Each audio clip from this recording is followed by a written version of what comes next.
Then, obviously, there was the criminal trial of Ghislaine Maxwell. And a lot of that was stuff that we had seen. There was some new financial records that came out of that. And obviously, there was new testimony. Although it was mostly, remember, there was mostly a lot of stuff that we had already seen. Yes. Again, because a lot of it came from Virginia Jeffries' civil suit.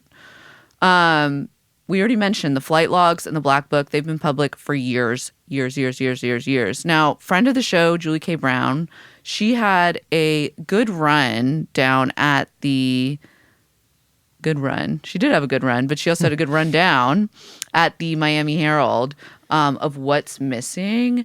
And this is what she wrote. She said, sources say the files are voluminous. There are 22 files containing over 500 pages in the FBI vault. Now, the FBI vault is the thing that has been released publicly. That's online.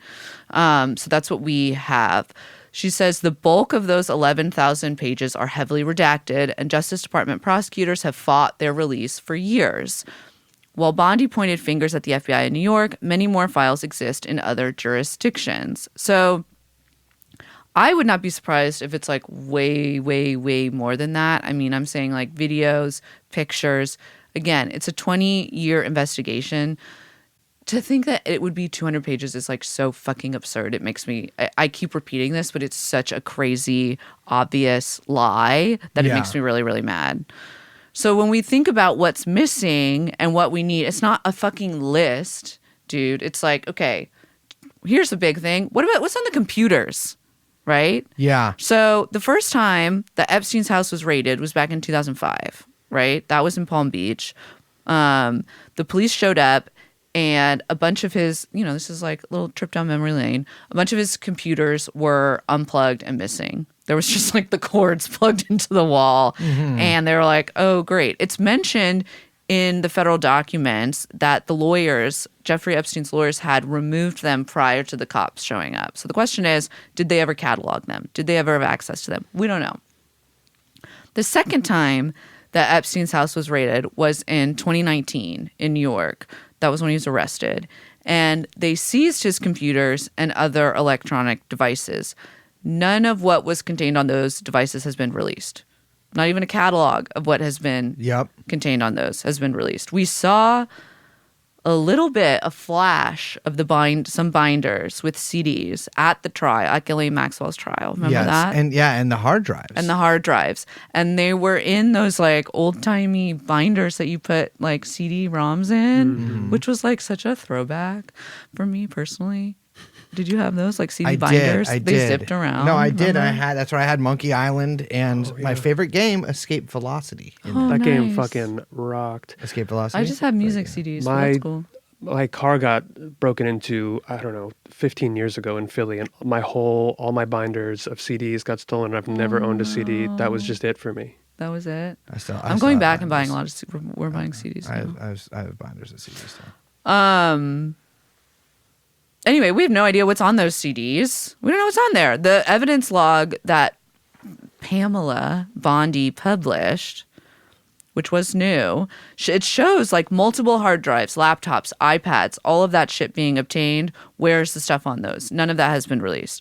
There are federal records that have not been released. There's the FAA. There has records of all of his planes' movements. They have not released nearly all of it.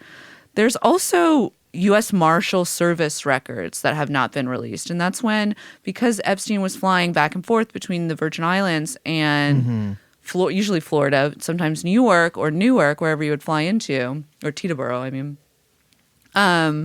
U.S. Marshals would have to inspect the plane.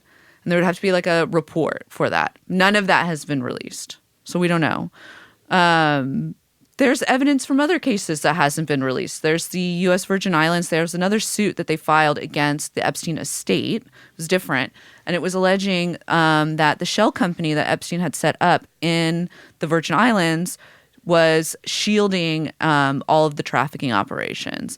That was settled out of court fairly quickly with the estate, and none of the evidence was released. So we don't know what evidence they had that showed that he was doing that. Then there's grand jury evidence that has not been released. The autopsy has not been released, nor the report of the investigation into his death. That hasn't been released. There was the article from the New York Times that said they had looked at it and they summarized it. And you remember we talked about it, that whole big report they did. All the different rags in there. Yeah, but none of that has been released to the public. No one's seen it. So this is, and I'm saying like, this is just what we know of, right? This is going through all of that would be an enormous effort, right? You do have to fully redact the names. You have to fully redact all the witnesses, the victims, like anyone in protection, whatever personal information is involved. I understand. It would take a lot. But like, it would take a lot longer than a week to put a bunch of bullshit in a binder and hand out to social media apparatchiks. You have to actually go through this stuff, and it would be a huge effort that you'd have to deputize a ton of people to do. Well, it's so goofy because this administration, kind of from the top down, are all about bullshit and smoke and mirrors, right? About lying to people who are oftentimes dumb enough to just accept it. Like me. Or sycophantic enough to just accept it. It's so funny, too, that this was disseminated partially through through a little slip there, Mike Cernovich, who partnered with Alan Dershowitz on a legal motion during for some of the Virginia Jeff Wright depositions. Marlon Ettinger has a lot of stuff that he's done on this, but it's like these people are just fucking liars. They are fucking liars and showmen and nothing but it. They don't care about the truth. They are all rapists. Like, I'm sorry. All of these people just do this shit without being blackmailed. You know what I mean? Like, they are all fucking sexual perverts and freaks. And I think a lot of the thing is like, well, what if this stuff does point to Israel, right? Or what if this stuff does point to our intelligence agencies? Well, but probably in conjunction with Israel. People aren't going to like that.